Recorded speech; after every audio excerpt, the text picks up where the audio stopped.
আমাকে যদি কেউ প্রশ্ন করেন ডক্টর ইউনূস সরকারের যে উপদেষ্টা পরিষদ, তার কোন উপদেষ্টা এই সরকারের মান সবচেয়ে বেশি ডুবিয়েছে, আমার জবাব হবে আসিফ মাহমুদ সজীব ভুঁইয়া। এটা ইনফ্যাক্ট গতকালের ঘটনা যেটা সবার সামনে এসছে সেটার জন্য না, তার অনেক আগে থেকেই একটার পর একটা বিতর্কিত কাজ করে চলছেন এবং তিনি ক্ষমতায় বা দায়িত্বে আছেন এখনো, এবং আমি ধারণা করি না, মোটামুটি নিশ্চিত জনাব আসিফ মাহমুদ একই জায়গায় থেকে যাবেন। এই ক্ষেত্রে ডক্টর ইউনূসের আচরণ বেশ খানিকটা আমার শেখ হাসিনার মতো মনে হয়, কিন্তু শেখ হাসিনার ক্ষেত্রে একটা কারণ খুঁজে পাই, ডক্টর ইউনূসের ক্ষেত্রে কারণ খুঁজে পাই না। আমি সেই জায়গায় যাব। আমরা নিশ্চয়ই বাংলা ভিশন চ্যানেলের একটা নিউজ দেখেছি, লম্বা একটা রিপোর্ট, যেখানে আসিফ মাহমুদ সজীব ভুঁইয়ার বাবা তার এলাকায় কি করছেন এবং উপদেষ্টা পুত্রকে ভিত্তি করে এক ধরনের মাফিয়াতন্ত্র কায়েম করছেন তিনি, সেখানে রিপোর্টে তাই বলা হয়েছে। চ্যানেলটা বাংলা ভিশন, স্বাভাবিকভাবেই এই চ্যানেলকে বা এই রিপোর্টকে ডিনাউন্স করে দেওয়ার চেষ্টা করা হচ্ছে, যেহেতু এই চ্যানেলটার মালিক জনাব ইশরাক হোসেন, মালিকদের মধ্যে তিনি আছেন, এবং কিছুদিন আগে জনাব ইশরাকের সাথে ঢাকা দক্ষিণের মেয়র হওয়া নিয়ে আসিফ মাহমুদ সজীব ভুঁইয়ার একটা সংঘাত ছিল। তাই প্রশ্ন কেউ করতেই পারেন, তুড়ি মেরে কেউ উড়িয়ে দিতেই পারেন যে সেই ধারণার বশবর্তী হয়েই সেটার জন্যই তিনি আক্রমণাত্মক হয়েছেন জনাব আসিফ মাহমুদের বিরুদ্ধে। ব্যাপারটা কি এতটা সরল? আমি প্রত্যেককে অনুরোধ করব, এর মধ্যে অসংখ্য মানুষ এটা দেখেছেন, আমি তারপরও প্রত্যেককে অনুরোধ করবো রিপোর্ট একটু দেখে রাখার জন্য। এটা নিয়ে বিস্তারিত কথা বলার সুযোগ নেই, কয়েকটা ঘটনার এখানে উল্লেখ আছে, আমি সেটা জাস্ট গ্রসলি আপনাদেরকে একটু জানাই। কিছুদিন আগে মাদক ব্যবসায়ী এই অপবাদ দিয়ে একই পরিবারের মা, কন্যা এবং পুত্রকে পিটিয়ে কুপিয়ে পাথর দিয়ে থেতলে হত্যা করা হয়েছিল। বিভৎস একটা মব। এখন বাংলাদেশে তো আবার মব এভাবে না স্পন্টেনিয়াসলি তৈরি হয় না, পরিকল্পনা করে এক ধরনের মব, মানে মবের মতো দেখানো হয়। আসলে এগুলো আসলে মব না সেই বিবেচনায়, যেহেতু এগুলো পরিকল্পিত। এখানে দেখা যায় যে ঘটনার মধ্যে প্রচুর রাজনৈতিক দ্বন্দ্ব ছিল এবং রাজনৈতিক দ্বন্দ্বগুলোর কারণেই আসলে এখানে হত্যাকাণ্ডটা হয়েছে, এই রিপোর্টে যা বলা হচ্ছে। এবং যে হত্যাকারী আছেন, যে মদতে হত্যা হয়েছে, তিনি জনাব আসিফ মাহমুদ সজীব ভুঁইয়ার বাবার আশ্রয় আছেন এবং তার খুবই ক্লোজ মানুষ।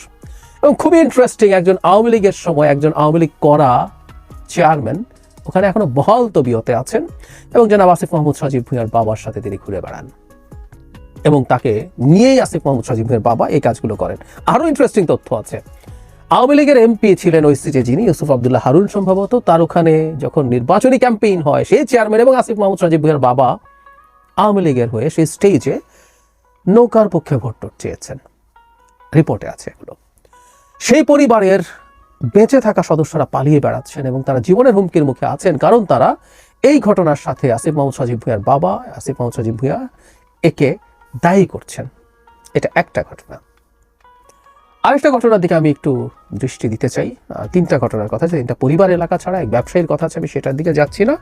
সবচেয়ে মর্মান্তিক এবং বিভৎস যে ঘটনা, এটা ভয়ঙ্কর, একটু আগে যেটা ঘটলো সেটা তো বিভৎসতম, এই ঘটনাটাও আমাদেরকে অনেক টাচ করবে। একজন স্কুল শিক্ষিকা, তিনি সনাতন ধর্মের। আসিফ মাহমুদের বাবা যে স্কুলের হেডমাস্টার, তার অ্যাসিস্ট্যান্ট হেডমাস্টার ছিলেন তিনি, সেই নারী শিক্ষকের এক বিভৎস নির্যাতনের বর্ণনা তার বয়ানেই আছে। আমি শুনতে বলবো, ওটা নেওয়া যায় না।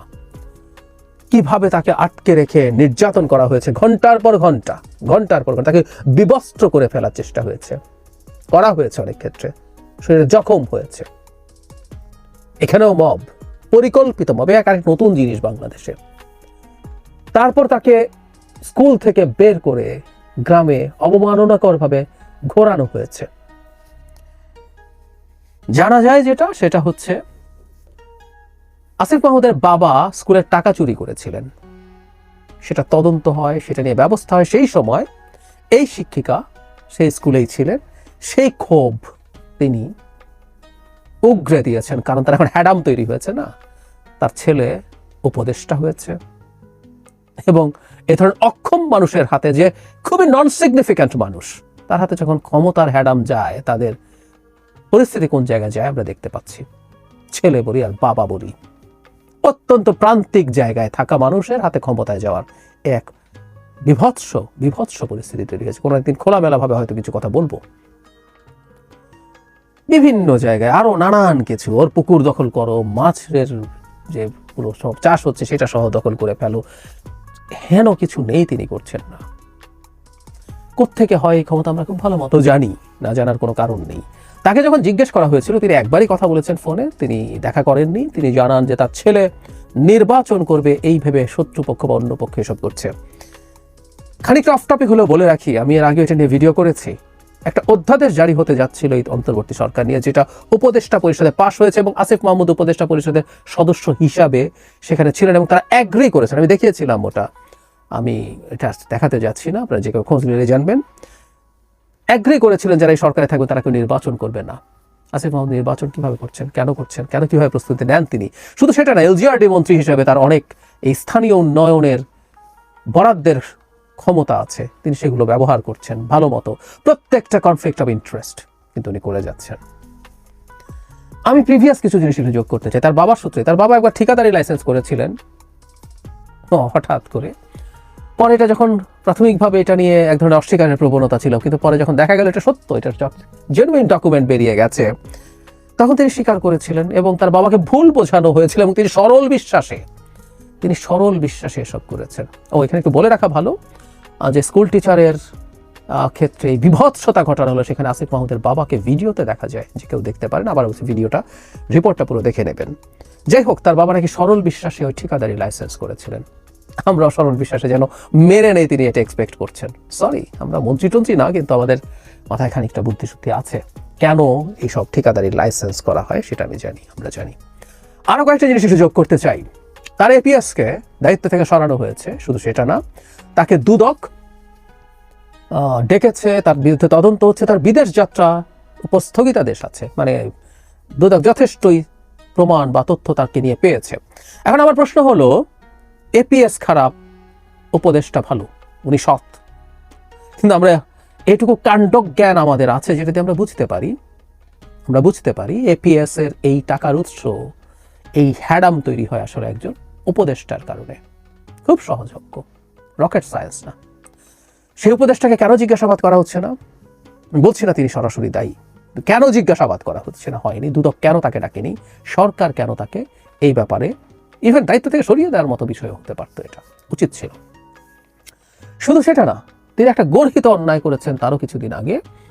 আমাদের মনে থাকার কথা, জনাব হাসনাত আবদুল্লাহ যখন সেনা প্রধানকে নিয়ে একটা স্টেটাস দিয়েছিলেন যে তাকে রিফাইন্ড আওয়ামী লীগ তৈরি করার ব্যাপারে কনভিন্স করতে চেয়েছেন, ঠিক সেই সময়ের পরপর জনাব আসিফ মাহমুদ একটা ইন্টারভিউ দিয়েছেন যেখানে তিনি প্রধান উপদেষ্টার সাথে সেনা প্রধানের এক ধরনের কনফ্লিক্ট তৈরির চেষ্টা জাতির সামনে করেছেন।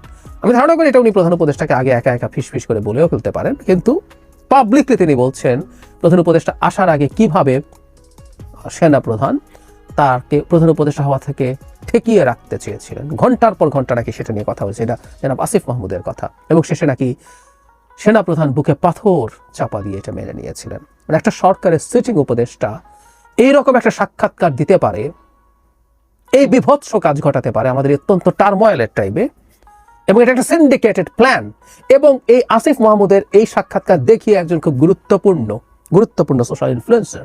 সোশ্যাল মিডিয়া ইনফ্লুয়েন্সার দাবি করেছিলেন যে এটা তার পরিকল্পিত, কারণ দুদিন আগে তিনি ওয়াকার কিছু একটা নেগেটিভ একটা কিছু পাবে, বোমা ফাটাবে, এটা উনি আগেই বলে রেখেছিলেন। পরে এই ভিডিওটা দেখিয়ে তিনি বলেছেন ওয়াকার সেটা পেয়েছে। তো তার মানে একজনের সাথে যোগ সাজসে তিনি এই কাজগুলো করছেন সরকারে বসে বসে, এবং তাকে রেখে দেওয়া হলো। শুধু সেটাই না, নানা সময়ে তিনি এমন সব বক্তব্য দিয়েছেন যেগুলো সরকারকে বিব্রত করেছে। তার বক্তব্য এনসিপির সাথে অ্যালাইন্ড হয়েছে। না, এনসিপি আসলে আমরা জানি এদের সাথে কি যোগাযোগ আছে, কেমন যোগাযোগ আছে তাও আমরা জানি, কিন্তু এগুলো প্রত্যেকটা করে অন্তত সরকারের দিক থেকে সরকারকে আরো বেশি সমালোচিত করার সুযোগ তারা সামনে নিয়ে এসেছেন। এইসব কিছুর পরও, যেমন বিশেষ করে বাংলা ভিশনের এই ঘটনার পর জনাব আসিফ মাহমুদকে, কারণ যারা ভুক্তভোগী আছেন প্রত্যেকে, এই যে টিচার আছেন তার সরাসরি ছাত্র, যে সনাতন ধর্মের যে নারী টিচারের কথা বলছি, তার সরাসরি ছাত্র তিনি জনাব আসিফ মাহমুদ, এরকম প্রত্যেকের, মানে এটা না বোঝার কোনো কারণ নাই, একটা স্কুলের নন সিগনিফিক্যান্ট একজন হেডমাস্টার, নন সিগনিফিক্যান্ট একটা স্কুলের কিভাবে এতটা প্রতাপশালী হয়ে ওঠে, পাওয়ারফুল হয়ে ওঠে। সরকারের উচিত হতো জনাব আসিফ মাহমুদকে পদ থেকে অপসারণ করা, ডক্টর ইউনূস এই এত সব একটা ঘটনা এই এতগুলো যোগ করে সুষ্ঠু তদন্ত করা, সেটা নিয়ে পদক্ষেপ নেওয়া। কিন্তু আমি নিশ্চিত ডক্টর ইউনূস এটা করবেন না। তার এই প্রবণতা নেই। আমি আসলে জানি না কারণটা কি। শেখ হাসিনার সাথে মিলের কথা বলছিলাম, শেখ হাসিনা এটা করতেন না, কারণ স্বৈরাচারদের এক ধরনের টেন্ডেন্সিটাকে তো ট্রে যে আমি অমনিপটেন্ট, আমি সব শক্তি আছে আমার, আমি কোনো ভুল করি না। শেখ হাসিনা নিজেকে একটা গড লাইক ক্রিয়েচার মনে করতেন, তেমন তিনি ভুলের ঊর্ধ্বে, তিনি ফেরেশতা। ফলে তিনি কোনো রকম ডিজাস্টার ঘটানো মন্ত্রীকেও সরাতেন টরাতেন না। তো ডক্টর ইউনূস কেন সেটা করেন না? অথচ ইন্টারভিউতে খুবই বিনয়ের সাথে তিনি বলেন যে আমরা তো ভুল করছি, আমরা তো শিখছি, এটা আমাদের কাজ না। যদি এগুলো হয়েই থাকে, ভুল শোধরানোর তো চেষ্টা করা দরকার। স্বরাষ্ট্র উপদেষ্টা আটারলি ফেল করেন, তাকে সরানোর মতো কোনো পদক্ষেপ, কোনো পরিবর্তনের কোনো চিন্তা তার মধ্যে নেই। এটা হলো ইনএফিসিয়েন্সি। আর এখানে তো ক্রিমিনাল অফেন্সের অভিযোগ আছে, দুর্নীতির অভিযোগ আছে, এবং এলাকায় তার বাবার মাফিয়াগিরির অভিযোগ আছে, তাকেও সরাবেন না। চাকরিদাতা যারা আসিফ মাহমুদ তো এই গল্পটা করেন যে তিনিই ফোন করেছিলেন। তো ডক্টর ইউনূস কৃতজ্ঞতা দেখাচ্ছেন, কৃতজ্ঞতা দেখাতে দেখাতে তিনি তার কত বড় সুনামের ক্ষতি করছেন উনি ধারণা করতে পারছেন না। এবং অবিশ্বাস্যভাবে ক্ষমতা চেয়ারে বসে একই ধরনের অন্ধত্ব সম্ভবত সবারই তৈরি হয়, কম আর বেশি। এটা তার মতো মানুষের কাছ থেকে আমরা এক্সপেক্ট করি নাই। উচিত হতো অবিলম্বে, এখন না আরো বেশ আগে, আসিফ মাহমুদকে এই ক্যাবিনেট থেকে সরিয়ে দেয়া উচিত হতো। কিন্তু না, সেটা করা হয়নি, করা হবে না। আমরা এই জিনিসগুলো জাস্ট জেনে রাখলাম, জেনে রাখা হলো। এগুলো আমাদের ভবিষ্যৎ বাংলাদেশের রাজনীতির জন্য খুবই গুরুত্বপূর্ণ হয়ে উঠবে নিশ্চয়ই।